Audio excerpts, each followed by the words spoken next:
Dated Nairobi, January 18, 2021.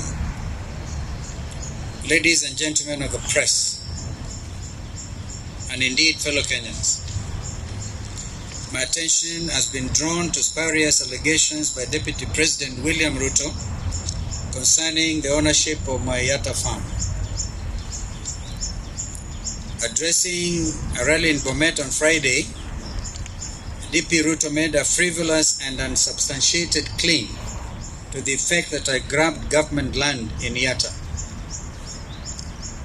The wild claims hold no water. The allegations are a cheap and a desperate attempt at character assassination.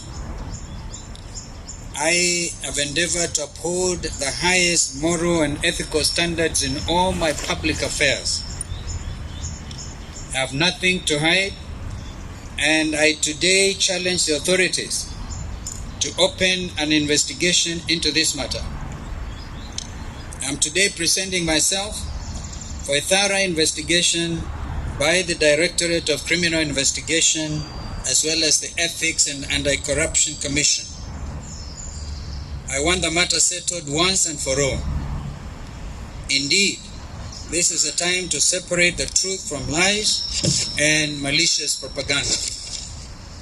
In the same vein, I challenge DP Ruto alias Arap Mashamba, well known for his unbridled greed for both public and private land, to offer himself for investigation concerning the following scandals that are in the public domain.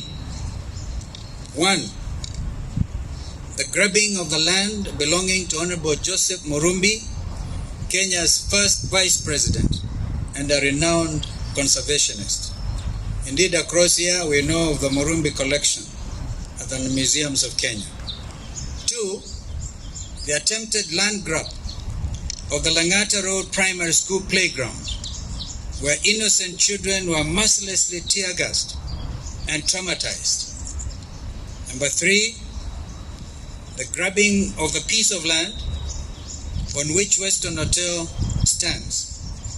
It is in public knowledge that the land is public property belonging to Kenya Airports Authority. Number 4, who grabbed the more than 100 acres belonging to the late Adrian Muteshi, an IDP who died out of bitterness and frustrations, having fought for more than 10 years trying to reclaim his land, albeit successfully. The DP was found criminally culpable.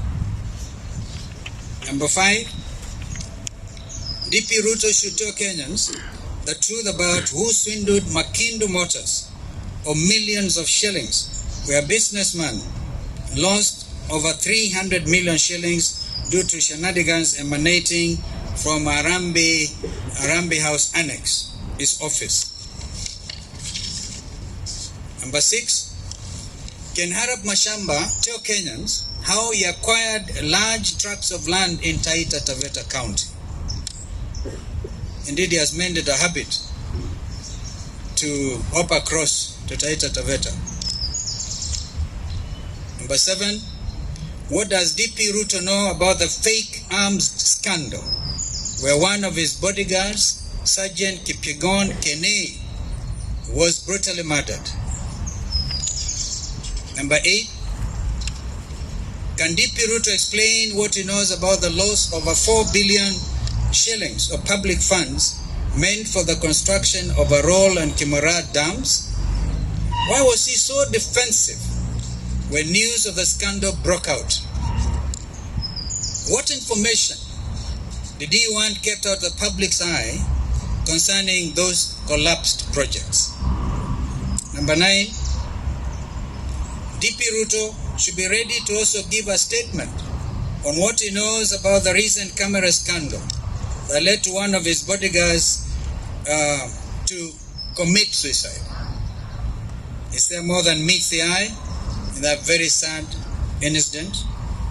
Number 10, I therefore demand on behalf of all Kenyans that the DP subjects himself to a transparent lifestyle audit. Let us be honest with ourselves. As leaders, in particular, and as Kenyans in general, we must learn to be accountable for all our acts and omissions, acts of omission and commission. And this is what is required of us. 10, and more specifically under Chapter 6 of that Constitution. In this regard, I urge Arap Mashamba to stop being hypocritical and to take responsibility for his misdeeds which stink to the high heavens. It is so sad to know that DP Ruto has been fomenting bitter divisions and indeed a class war instead of preaching unity and cohesiveness. As a disruptor of law and order, he is easily comparable to the outgoing President of the United States, Mr. Donald Trump.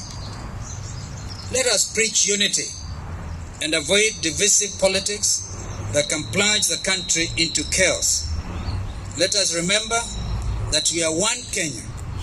This is our home, and we do not have another country to call home.